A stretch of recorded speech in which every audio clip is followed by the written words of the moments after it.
Una joven monja que huye, se corta el cabello, se viste de hombre y se lanza a la mayor aventura de su tiempo, cruzar el Atlántico y convertirse en soldado del rey en las Indias. ¿Parece una historia de cine? Pues ocurrió de verdad, y su protagonista no es otra que Catalina de Erauso, la monja alférez. Pendenciera, ludópata, lesbiana, ladrona, travestida y asesina confesa de al menos 10 hombres, Catalina de Erauso vivió como un hombre, luchó como un soldado y huyó como un forajido durante más de 20 años. Pero cuando la justicia finalmente la alcanzó en Perú, condenada a muerte, Catalina solicitó hablar con el obispo de Huamanga, Agustín de Carvajal. Y en su confesión, soltó la verdad más impactante de todas. Soy mujer. Me embarqué, aporté, trajiné, maté, herí, maleé, correteé, hasta venir a parar en lo presente. El obispo no podía creerlo. Ordenó traer 2 matronas, quienes certificaron que la despiadada soldado era una mujer y era virgen. La reacción del obispo fue inmediata.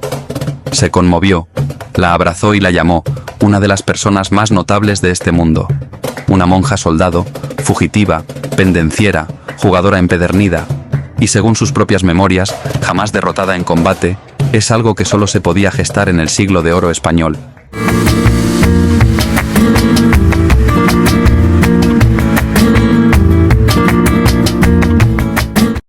Un personaje tan increíble que parece sacado de una novela, pero que fue real. Su historia arranca en el País Vasco en el seno de una familia de militares. Internada en un convento, a los 15 años, escapó vestida como un hombre.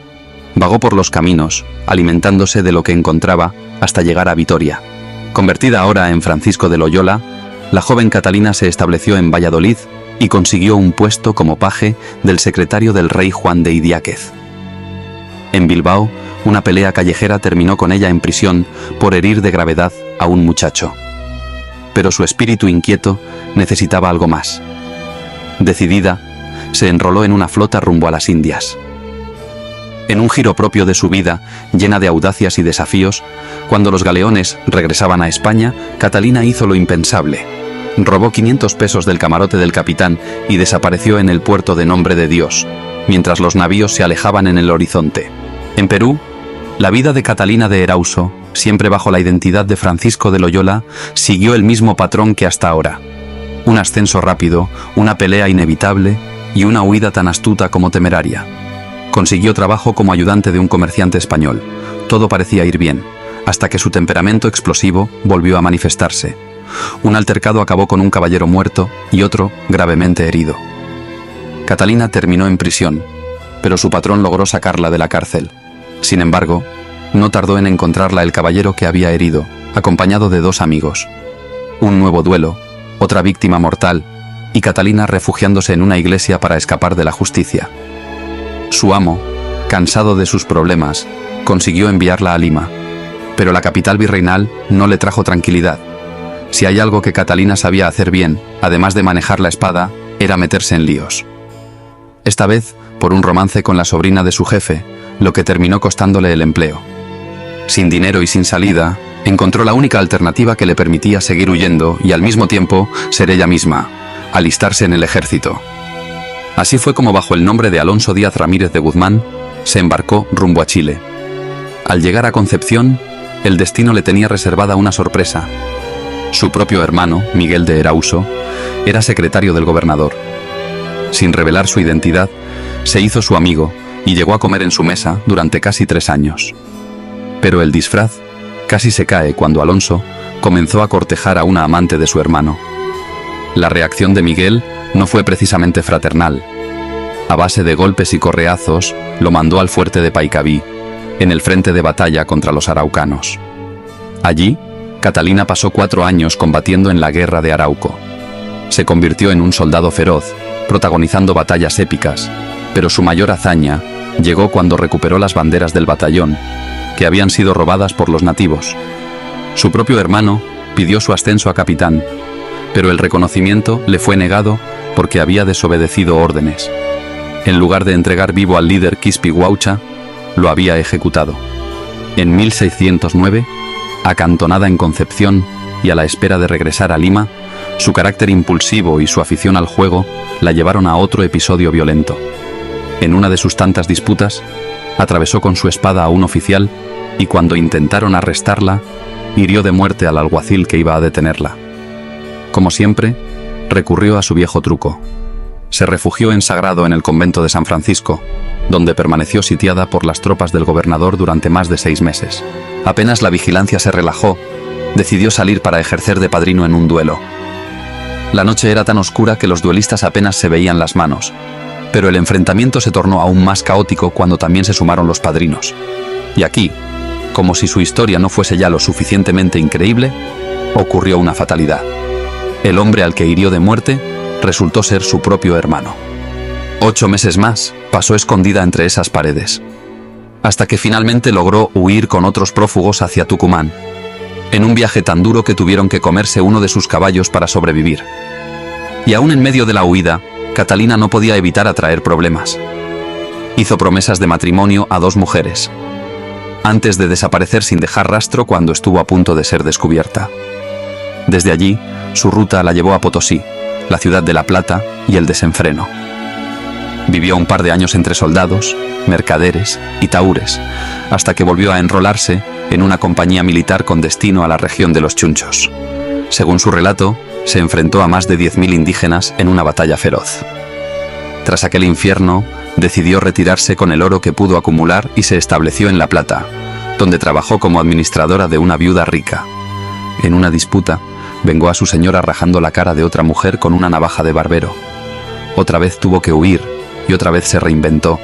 Se convirtió en comerciante de trigo, moviéndose entre Cochabamba y Potosí, pero su naturaleza la perseguía. Nunca dejó de ser una jugadora empedernida, y en el mundo del juego, la suerte se puede torcer en un instante. En 2 riñas de cartas, 2 hombres terminaron muertos por su espada. Tras el segundo asesinato, la justicia finalmente la alcanzó. Fue capturada, juzgada y condenada a la horca. Con la soga ya rodeando su cuello, su destino parecía sellado. Pero milagrosamente, 2 testigos clave se retractaron en el último momento, confesando que habían sido sobornados para declarar en su contra. La sentencia se anuló, y Catalina escapó una vez más de la muerte. Pero no aprendía a quedarse fuera de peligro. En Lima, se unió a la defensa de la ciudad contra los piratas holandeses y cayó prisionera. Pensó que la llevarían a Holanda, pero la abandonaron en Paita. Allí, un alcalde la acusó de robar un caballo. Catalina no se inmutó. Cubrió la cabeza del animal con su capa y desafió a los testigos. Digan cuál de los 2 ojos le falta. Los acusadores se contradijeron y Catalina, con un gesto teatral, destapó el caballo. Tenía ambos ojos intactos. «Monte usted y váyase con Dios», sentenció el alcalde.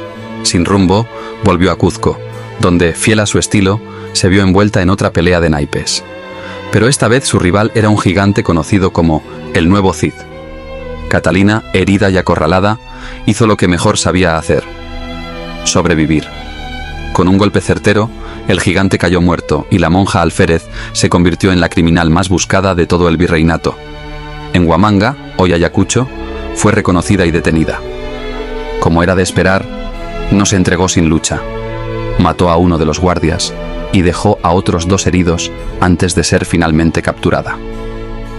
Esta vez, su suerte parecía agotada. Enfrentada a una muerte segura, Catalina hizo lo impensable. Pidió hablar con el obispo Agustín de Carvajal y, en confesión, le reveló su secreto más guardado. La verdad es esta: soy mujer. Me embarqué, aporté, trajiné, maté, herí, maleé, correteé, hasta venir a parar en lo presente. El obispo no podía creerlo. Ordenó traer 2 matronas, quienes certificaron que la despiadada soldado era una virgen intacta. La reacción del obispo fue inmediata. Se conmovió, la abrazó y la llamó una de las personas más notables de este mundo. La expectación creció tanto que el arzobispo de Lima y el propio virrey la reclamaron para conocerla en persona. Catalina fue trasladada a la capital y recluida en el convento de las Comendadoras de San Bernardo, donde vivió 2 años. Sin embargo, no tardó en descubrirse que nunca había llegado a profesar como monja en San Sebastián, sino que había escapado antes. Aquello cambió las cosas. Ahora ya no había votos ni obligaciones que la ataran a la vida eclesiástica. Arrepentida, perdonada y liberada de la clausura, en 1624 embarcó de regreso a España, pero no como Catalina de Erauso, sino como Antonio de Erauso. Durante la travesía, escribió o dictó las memorias que hoy conocemos. Camino a Barcelona, la asaltaron 9 bandidos y la dejaron sin nada, salvo sus documentos. Fue recibida nada menos que por el rey Felipe IV. Se presentó vestida de hombre, como siempre lo había hecho, y le relató lo sucedido. El monarca la miró y le preguntó con ironía: ¿y cómo os dejasteis robar? Catalina, con la misma osadía que la había acompañado toda su vida, respondió sin dudar: Señor, no pude más. El monarca quedó tan fascinado con su historia que le concedió una pensión vitalicia por sus servicios a la corona. El mismísimo Papa Urbano VIII quiso conocerla, quiso escuchar de su boca la verdad sobre su vida y su sexo. El veredicto del pontífice fue insólito. Le concedió permiso para seguir vistiendo y firmando como hombre. Ante las críticas de los moralistas de la época, el pontífice respondió con una frase que selló la leyenda de la monja alférez: «Dadme otra monja alférez y le concederé lo mismo». Lo cierto es que su época no la condenó. A diferencia de lo que muchos podrían pensar, su vida no causó escándalos morales en su tiempo. La sociedad del siglo de oro veía su travestismo como una extravagancia, más que como un atentado contra la moral o la religión. No se preocupaban por su orientación, ni por su manera de relacionarse con las mujeres. Lo que realmente inquietaba a los cronistas eran sus duelos, su afición al juego y su temperamento explosivo. En sus memorias, la exaltan no como una transgresora, sino como una guerrera más valiente que muchos hombres. En una carta del pintor Pedro Núñez del Valle, se lee: «El 5 de junio vino por primera vez a mi casa el alférez Catalina de Erauso, vizcaína, venida de España y llegada a Roma el día antes. Es una doncella de unos 35 a 40 años. Su fama había llegado hasta mí en la India Oriental. Alta y recia de talle, de apariencia más bien masculina, no tiene más pecho que una niña. Me dijo que había empleado no sé qué remedio para hacerlo desaparecer. Fue, creo, un emplasto que le suministró un italiano. El efecto fue doloroso, pero muy a su deseo. De cara no es muy fea, pero bastante ajada por los años. Su aspecto es más bien el de un eunuco que el de una mujer. Viste de hombre, a la española, lleva la espada bravamente como la vida».